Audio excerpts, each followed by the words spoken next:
BSX 2.0 তোমাদের সকলকে জানাই স্বাগত।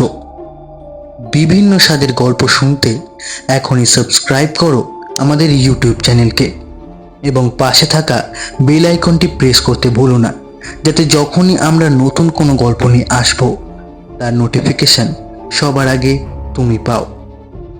আজ তোমাদের জন্য বিভূতিভূষণ বন্দ্যোপাধ্যায়ের বোমাই বুড়োর জঙ্গলে। বিভূতিভূষণ বন্দ্যোপাধ্যায়, জন্ম 12ই সেপ্টেম্বর 1894, মৃত্যু 1 নভেম্বর 1950। শিক্ষকতা করা ছাড়াও ঘুরে ঘুরে নানান ধরনের চাকরি করেছেন।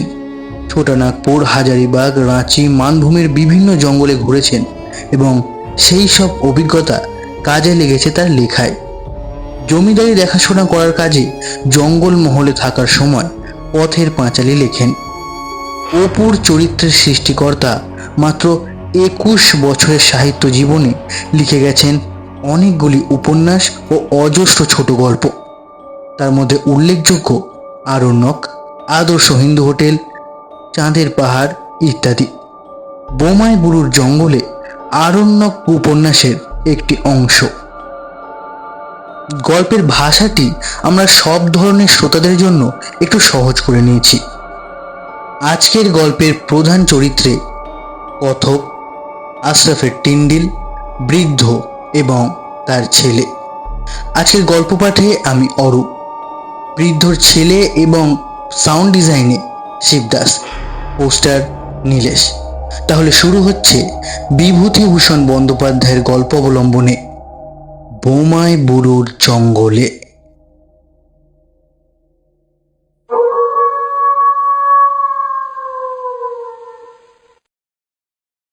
জঙ্গলের বিভিন্ন অংশে সার্ভে হচ্ছিল। কাছারি থেকে 3 ক্রোশ দূরে বোমাই বুড়োর জঙ্গল। সেখানে আমাদের এক আমিন রামচন্দ্র সিং এই উপলক্ষে কিছুদিন ধরে ছিলেন। সকালে আজ খবর পাওয়া গেল রামচন্দ্র সিং হঠাৎ আজ 2-3 দিন হলো পাগল হয়ে গিয়েছেন। শুনে তখনই লোকজন নিয়ে সেখানে আমরা পৌঁছলাম। বোমাই বুড়োর জঙ্গল খুব নিবিড় নয়, খুব ফাঁকা। উঁচু নিচু প্রান্তরের মাঝে মাঝে বড় বড় গাছ, তার ডালগুলো থেকে শুরু করে লম্বা দড়ির মতো ঝুলছে লতা পাতা, যেন জাহাজের উঁচু মাস্তলের সঙ্গে দড়াদড়ি করে বাঁধা রয়েছে। বোমাই বুড়োর জঙ্গল সম্পূর্ণরূপে লোকবসতি শূন্য। গাছপালার নিবিড়তা থেকে দূরে ফাঁকা মাঠের মধ্যে কাছে ছাওয়া ছোট্ট দুটো কুঁড়ে, একখানা একটু বড়, সেখানে রামচন্দ্র আমিন থাকেন। পাশের ছোট কুঁড়েটাতে থাকে তার পেয়াদা আশরাফি টিন্ডেল। রামচন্দ্র নিজের কাঠের মাচার উপরে চোখ বুজে শুয়েছিল। আমাদের দেখে ধড়মড় করে উঠে বসলো। জিজ্ঞাসা করলাম, কি হয়েছে রামচন্দ্র, কেমন আছো? রামচন্দ্র হাত জোর করে নমস্কার করে চুপ করে রইল। কিন্তু আশরাফের টিন্ডেল সে কথার উত্তর দিল, বলল, বাবু, একটা বড় আশ্চর্য কথা আপনি শুনলে বিশ্বাস করবেন না। আমি নিজের কাছারিতে গিয়ে খবর দিতাম, কিন্তু আমিন বাবুকে ফেলে যাই কি করে বলুন তো?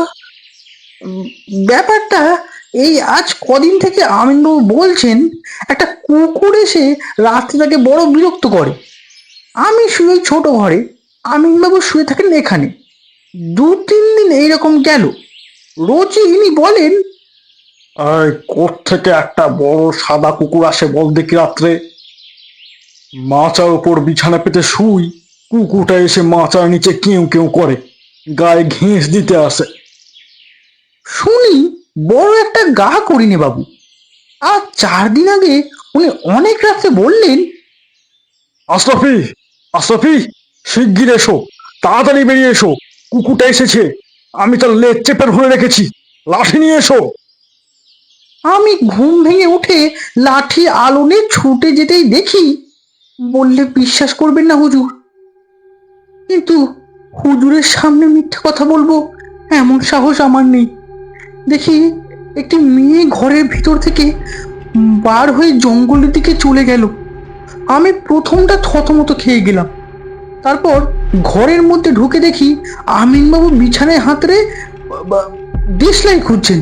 উনি বললেন, আর কুকুরটা দেখলে? আমি বললাম, কোথায় কুকুর বাবু? একটা মেয়েকে তো ঘর থেকে বেরোতে দেখলাম।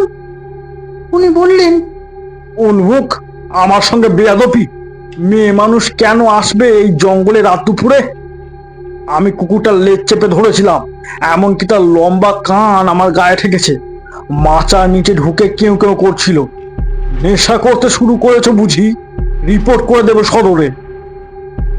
পরদিন রাত্রে আমি সজাগ হয়েছিলাম অনেক রাত পর্যন্ত। যেই একটু ঘুমিয়েছি অমনি আমিনবাবু ডাকলেন। আমি তাড়াতাড়ি ছুটে বেরিয়ে তার ঘর পর্যন্ত গিয়েছি। এমন সময় দেখি একটি মেয়ে এত রাতে তার ঘরের উত্তর দিকের বেড়ার গা বেয়ে জঙ্গলের দিকে যাচ্ছে। তখনই হুজুর আমি নিজের জঙ্গলের মধ্যে গিয়ে ঢুকলাম। এতটুকু সময়ের মধ্যে লুকোবে কোথায়, যাবেই বা কত দূর? বিশেষ করে আমরা জঙ্গল জরিপ করি, অন্ধি সন্ধি সব আমাদের জানা। কত খুঁজলাম বাবু, কোথাও তার চিহ্নটি পাওয়া গেল না। শেষে আমার কেমন যেন সন্দেহ হলো। মাটিতে আলো ধরে দেখি কোথাও পায়ের দাগ নেই, আমার নাগরা জুতোর দাগ ছাড়া। আমিনবাবুকে আমি এ কথা আর বললাম না সেদিন। একা দুটি প্রাণী থাকে এই ভীষণ জঙ্গলের মধ্যে হুজুর, ভয়ে আমার গায়ে কাঁটা দিয়ে উঠল। আর বোমাইবুরুর জঙ্গলের একটু দুর্নামও শোনা ছিল বাবু। ঠাকুরদার মুখে শুনেছি বোমাইবুরুর পাহাড়ের ওপর ওই যে বট গাছটা দেখছেন বাবু, ওই দূরে একবার তিনি পূর্ণিয়া থেকে কলাই বিক্রির টাকা নিয়ে জ্যোৎস্না রাতে ঘোড়ায় করে জঙ্গলের পথে ফিরছিলেন। ওই বটতলা এসে দেখেন একদল অল্প বয়সী সুন্দরী মেয়ে হাত ধরাধরি করে জ্যোৎস্নার মধ্যে নাচছে। এদেশে ওদের বলে ডামাবানু, এক ধরনের জিন পরি। নির্জন জঙ্গলের মধ্যে থাকে, মানুষকে বেঘরে পেলে মেরেও ফেলে।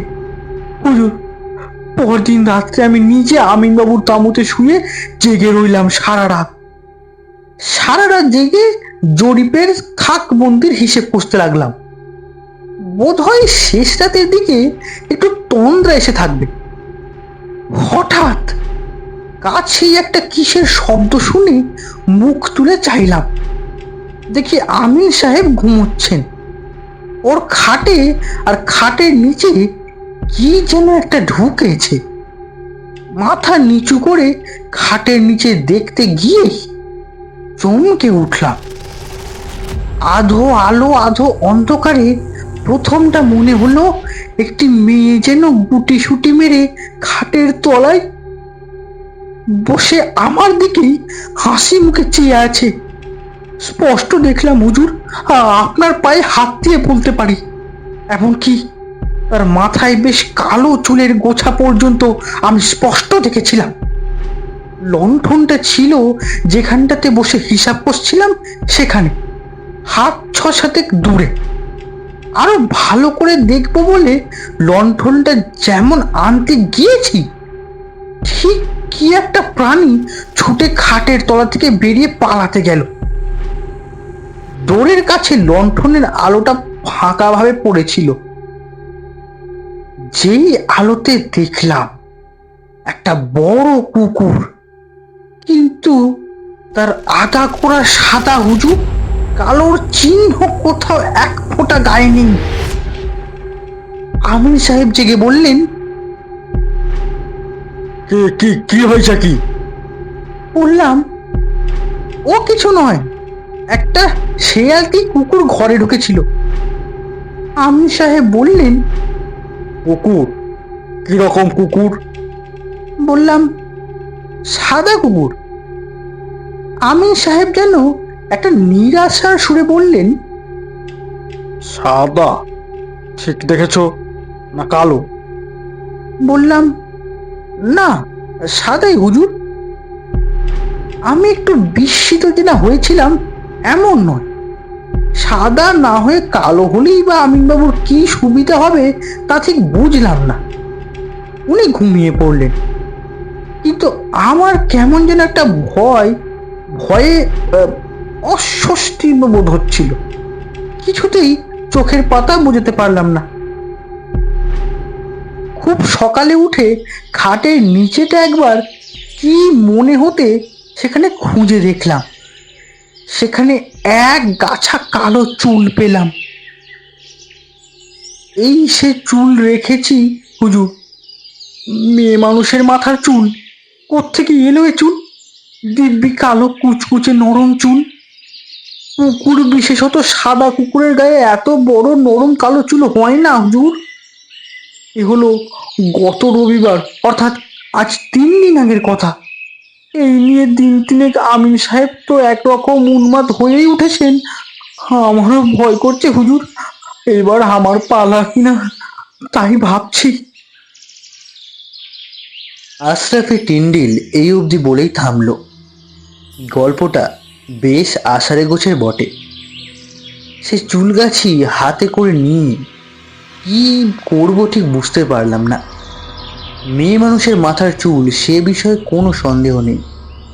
আশরাফি টিন্ডিল ছোকরা মানুষ, সে যে নেশা ভাঙ করে না এ কথা সকলেই এক বাক্যে বলল। জনমানব শূন্য এই প্রান্তরে বন ঝোপের মধ্যে একমাত্র তাঁবু এই আমিনের। এখান থেকে নিকটতম লোকালয় হলো লকটুইয়া, তাও প্রায় 6 মাইল দূরে। মেয়ে মানুষই বা কোথা থেকে আসবে তা ওই অত রাত্রে? বিশেষ করে যখন এইসব নির্জন বনপ্রান্তরের মধ্যে বাঘ ও বুনো শুয়োরের ভয়ে সন্ধ্যার পর লোকে পথ চলাচল করে না। যদি আশরাফি টিন্ডিলের কথা সত্য বলে ধরে নিই, তাহলে ব্যাপারটা যে খুব রহস্যময় তাতে সন্দেহ নেই। অথবা এই পাণ্ডব বর্জিত দেশে, এই জনহীন বন জঙ্গল ও ধুধু প্রান্তরের মধ্যে 20 শতাব্দী তো প্রবেশের পথ খুঁজে পায়নি। 19 শতাব্দীও পেয়েছে কিনা তাও বলে মনে হয় না। তবে অতীত যুগের রহস্যময় অন্ধকারে এখনো এসব অঞ্চল আচ্ছন্ন। এখানে সবই সম্ভব। সেখানকার তাঁবু তুলে রামচন্দ্র, আমি ও আশরাফি টিন্ডিলকে সদর কাছারিতে নিয়ে আসলাম। রামচন্দ্রের অবস্থা দিন দিন খারাপ হতে থাকলো। ক্রমশ সে ঘোর উন্মাদ হয়ে উঠল। সারা রাত্রি চিৎকার করে, বকে, গান গায়। ডাক্তার এনে অনেক দেখালাম, কিন্তু কিছুতেই কিছু হলো না। অবশেষে তার এক দাদা এসে তাকে নিয়ে গেল।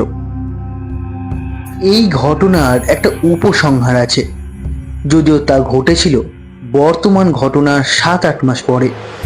তবু এখানেই তা বলে রাখি। এই ঘটনার 6 মাস পরে চৈত্র মাসের দিকে 2টি লোক কাছারিতে এসে আমার সঙ্গে দেখা করলো। একজন বৃদ্ধ, বয়স 60-65 কম নয়। অন্যটি তার ছেলে, বয়স 20-22। তাদের বাড়ি নাকি বলিয়া জেলায়। আমাদের এখানে এসেছে চাষি মহল ইজারা নিতে, অর্থাৎ আমাদের জঙ্গলে খাজনা দিয়ে তারা গরু মহিষ চাষ করবে। অন্য সব চাষি মহল তখন বিলি হয়ে গিয়েছে। বোমাইবুরুর জঙ্গলটা তখনও খালি পড়েছিল। সেটাই বন্দোবস্ত করে দিলাম। বৃদ্ধ ছেলেকে সঙ্গে নিয়ে একদিন মহলটা দেখেও এলো। খুব খুশি হয়ে বলল, খুব বড় ঘাস হুজুর, বড় বড় ঘাস আছে। বহুত আচ্ছা জঙ্গল, বহুত আচ্ছা। হুজুরের মেহরবানি না হলে এমন জঙ্গল মিলত নি হুজুর। রামচন্দ্র ও আশরাফি টিন্ডিলের কথা তখন আমার প্রায় মনে ছিল না। মনে থাকলেও বৃদ্ধের সামনে বলতাম না, কারণ ভয় পেয়ে সে চলে গেলে জমিদারির লোকসান।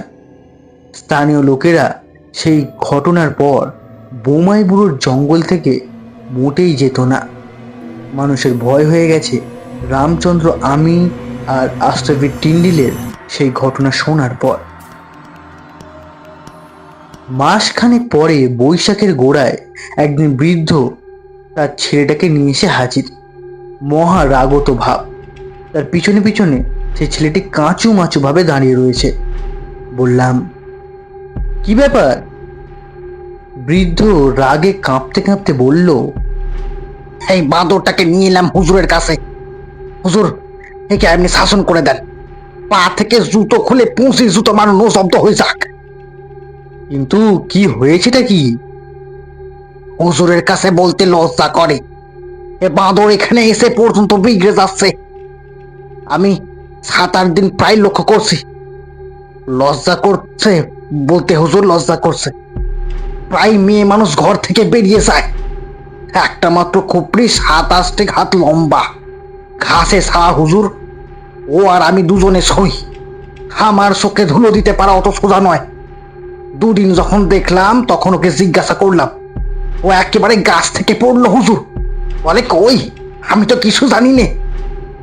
আরো 2 দিন যখন দেখলাম তখন একদিন দিলাম আস্থা করে ওকে মার। চোখের সামনে বিগড়ে যাচ্ছে ছেলে। কিন্তু তারপরেও যখন দেখলাম এই পরশু রাতের কথা হুজুর, তখন ওকে আমি হুজুরের দরবারে নিয়ে এসেছি। হুজুর, শাসন করে দিন হুজুর, ছেলেটি আমার চোখের সামনে বিগড়ে যাচ্ছে। হঠাৎ আমার কেন জানি রামচন্দ্র আমিনের ব্যাপারটা মনে পড়ে গেল। জিজ্ঞাসা করলাম, কত রাত্রে দেখেছো? প্রায় শেষ রাতের দিকে হুজুর। এই রাতের 2-1 ঘড়ি বাকি থাকবে। ঠিক দেখেছো? মেয়ে মানুষ? হুজুর, আমার চোখের তেজ এখনো অত কম হয়নি। জরুর মেয়ে মানুষ হুজুর, জরুর মেয়ে মানুষ। বয়সও কম। কোনোদিন পরনে সাদা শাড়ি থাকে, কোনোদিন লাল, কোনোদিন কালো। একদিন মেয়ে মানুষটা বেরিয়ে যেতেই আমি পেছন দিয়ে গেলাম হুজুর। কাছের জঙ্গলের মধ্যে কোথায় পালিয়ে গেল টেরি পেলাম না। ফিরে এসে দেখি ছেলে যেন আমার খুব ঘুমের ভান করে পড়ে রয়েছে। ডাকতেই ধর্মর করে ঠেলে উঠলো, যেন সদ্য ঘুম ভেঙে উঠলো। এ রোগের ওষুধ কাছাইতে আছে বুঝতে পারলাম হুজুর, তাই আপনার কাছে নিয়ে এসেছে হুজুর। ওকে শাসন করে দেন হুজুর, ওকে শাসন করে দেন। ছেলেটিকে আড়ালে নিয়ে গিয়ে জিজ্ঞাসা করলাম, এসব কি শুনছি তোমার নামে? ছেলেটি আমার পা জড়িয়ে ধরলো, বলল, আমার কথা বিশ্বাস করুন হুজুর, আমি এই ব্যাপারের বিন্দু বিসর্গ কিচ্ছু জানি না। সারাটা দিন জঙ্গলে মহিষ চড়িয়ে বেড়াই, রাত হলে মরার মতন ঘুমাই। ভোর হলে তবে আমার ঘুম ভাঙে। ঘরে আগুন লাগলেও আমার হুঁশ থাকে না। বললাম, তা তুমি কোনোদিন কিছু ঘরে ঢুকতে দেখোনি?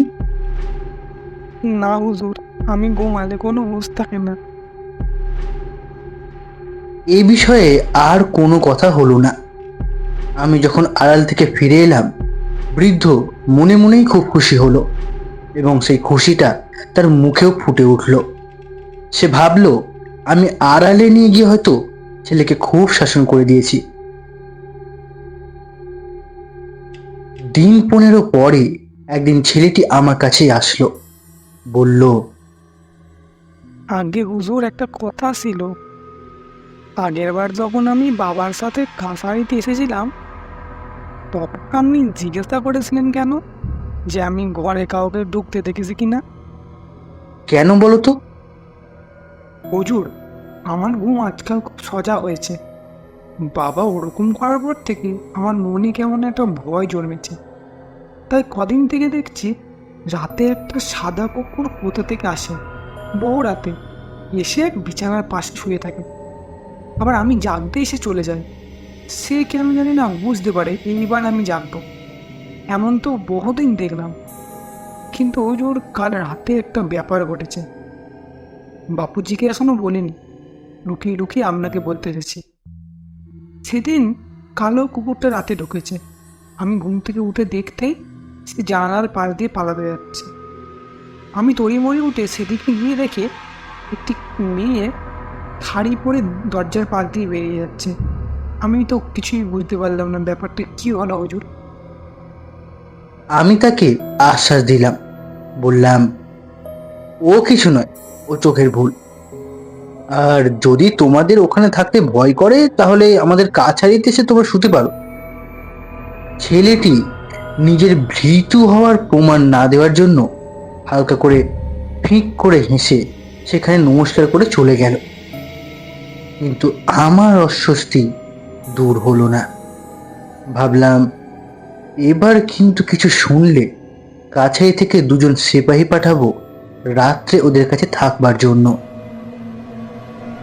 হায়, তখন আমি বুঝতে পারিনি জিনিসটা কতটা সঙ্গীন। দুর্ঘটনা ঘটে গেল অতি আকস্মিক এবং অতি অপ্রত্যাশিতভাবে। দিন তিনেক পরে সকালে সবে বিছানা ছেড়ে উঠেছি, তারপরে খবর পেলাম কাল রাত্রে বোমাইবুরুর জঙ্গলে বৃদ্ধ ইজারাদারের ছেলেটি মারা গিয়েছে। ঘোড়ায় চড়ে আমরা তখনই রওনা হলাম। সেখানে পৌঁছে দেখি তারা যে ঘরটায় থাকতো তার পিছনে কাশ ও বনঝাউয়ের জঙ্গলে ছেলেটির মৃতদেহ তখনও পড়ে আছে। মুখে তার ভীষণ ভয় ও আতঙ্কের চিহ্ন। কি একটা যেন বিভীষিকা দেখে আতঙ্কে সে মারা গিয়েছে। বৃদ্ধের মুখে শুনলাম শেষ রাত্রে সে ছেলেকে বিছানায় উঠে দেখতে না পেয়ে তখনই লণ্ঠন নিয়ে খোঁজাখুঁজি আরম্ভ করে, কিন্তু ভোরের আগে তার মৃতদেহ সে দেখতে পায়নি। মনে হয় সে হঠাৎ বিছানা থেকে উঠে কোনো কিছুর অনুসরণ করে বনের মধ্যে গিয়ে ঢোকে, কারণ মৃতদেহের কাছেই একটা মোটা লাঠি ও লণ্ঠন পড়েছিল। সে যে কিসের অনুসরণ করে এই বনের মধ্যে এত রাত্রে এসেছিল তা বলা শক্ত, কারণ নরম বালিমাটির ওপর ছেলেটির পায়ের দাগ ছাড়া অন্য কোনো পায়ের দাগ নেই, না মানুষ না জানোয়ারের। মৃতদেহেও কোনো রকম আঘাতের চিহ্ন ছিল না। বোমাইবুরুর জঙ্গলের এই রহস্যময় ব্যাপারে কোনো মীমাংসাই হয়নি। পুলিশ এসে কিছু করতে না পেরে ফিরে গেল। লোকজনের মনে এমন একটা আতঙ্কের সৃষ্টি হলো, এই ঘটনার পর থেকে সন্ধ্যের পর বোমাইবুরুর অঞ্চলের জায়গাটা সম্পূর্ণ খালি হয়ে যেতে লাগলো। দিন কতক তো এমন হলো যে কাছারিতে একলা নিজের ঘরটিতে শুয়ে বাইরের ধপধপে সাদা ছায়াহীন উদাস নির্জন জ্যোৎস্না রাত্রিকে দেখে এমন একটা অজানা আতঙ্কে প্রাণ কেঁপে উঠত। মনে হতো কলকাতায় পালাই, এসব জায়গা ভালো নয়। এই জ্যোৎস্না ভরা নৈশ প্রকৃতির রূপকথার রাক্ষসী রানীর মতো তোমাকে ভুলিয়ে নিয়ে গিয়ে মেরে ফেলবে। যেন এসব স্থান মানুষের বাসভূমি নয়, কিছু ভিন্ন লোকের রহস্যময় অশরীরী প্রাণীদের রাজ্য। বহুকাল ধরে তারাই বসবাস করে আসছিল এই জায়গায়।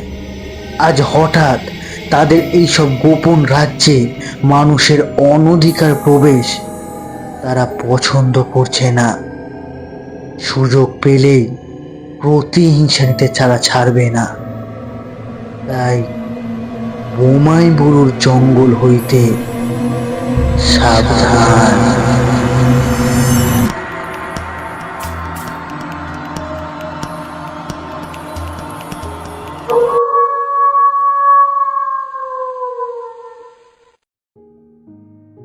শুনছিলে বোমাইবুরুর জঙ্গলে, রচনা শ্রী বিভূতিভূষণ বন্দ্যোপাধ্যায়।